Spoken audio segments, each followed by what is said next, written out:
Et bonjour, suite à une mauvaise manipulation de ma part, l'épisode 8, il me semble, ne sera pas publié parce qu'il n'existe plus. Voilà.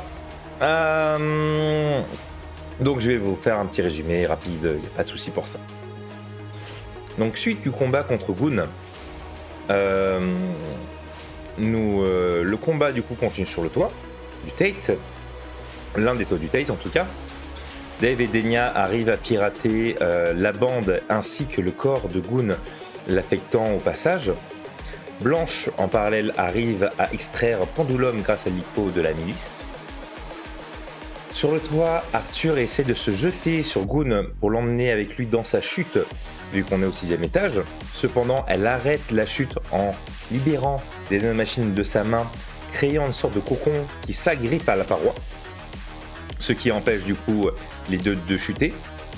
Elle s'extrait de la boule pour aller au bâtiment d'en face, au 6e en face, laissant du coup Arthur seul avec une grenade. Bon.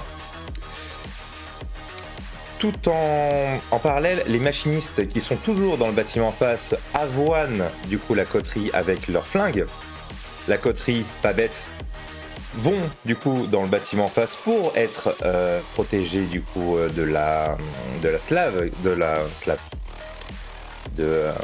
des flingues des mécanistes. Arthur parvient aussi à rejoindre le groupe. Il s'ensuit du coup un enchaînement de mandales de tous les diables, notamment de la part de Volganf et d'Arthur. Arthur utilise un point d'héroïsme pour faire max dégâts, qu'il utilise avec son mode record, donc c'est double max de dégâts. Il y a il y a Blanche qui arrive grâce à une fusée éclairante et à son aura innée, à contrôler l'ensemble et à nous octroyer des avantages. Nous avons du coup Wolf qui prend l'armure et qui la détruit, qui l'ouvre, l'armure ou le corps d'ailleurs de Goon, on ne sait pas bien, a détruit. En parallèle, on a Dave qui passe en berserk, qui prend un machiniste pour taper sur les autres en mode Hulk. C'est du n'importe quoi, c'est génial, on adore. Goon totalement,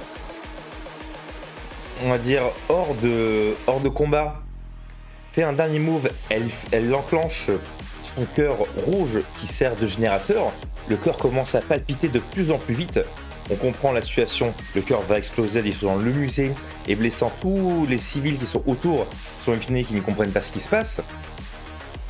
Wolf prend le cœur, le donne à Arthur, Arthur le prend, saute vers Atamise pour justement limiter l'explosion autour. Mais en parallèle, Wolf se dit « Ah, et si je pouvais pirater le cœur à distance ?» Il y arrive, l'enculé. Oui, il y arrive. Il arrive à désactiver, tout se finit bien, pas d'explosion, le bâtiment va bien, Goon, elle est éclataxe. La coterie profite pour souffler un petit peu, on sort, on se prend un bain de foule, voilà. Bien sûr, on a l'immortel qui fait un peu sa pub au passage, en louant les aventures et les bienfaits du Knight, ce qui est normal, hein. Votre propagande, ça n'avait pas de mal. De retour au Knight, du coup, on y retrouve Bohort, qui nous explique que le bouclier de lumière de l'arche semble-t-il, été piégé, a été manipulé. Ça, on n'aime pas des masses. On comprend aussi que le réseau de Longshot sur lequel était du coup inscrite Bohort en tant que cible a sûrement été utilisé par l'anathème. Et on pense aussi que Goon est une sorte de créature mi-homme, mi-machine, créée du coup par l'anathème. Et ça nous fait un peu peur parce que elle ressemble vraiment à une humaine.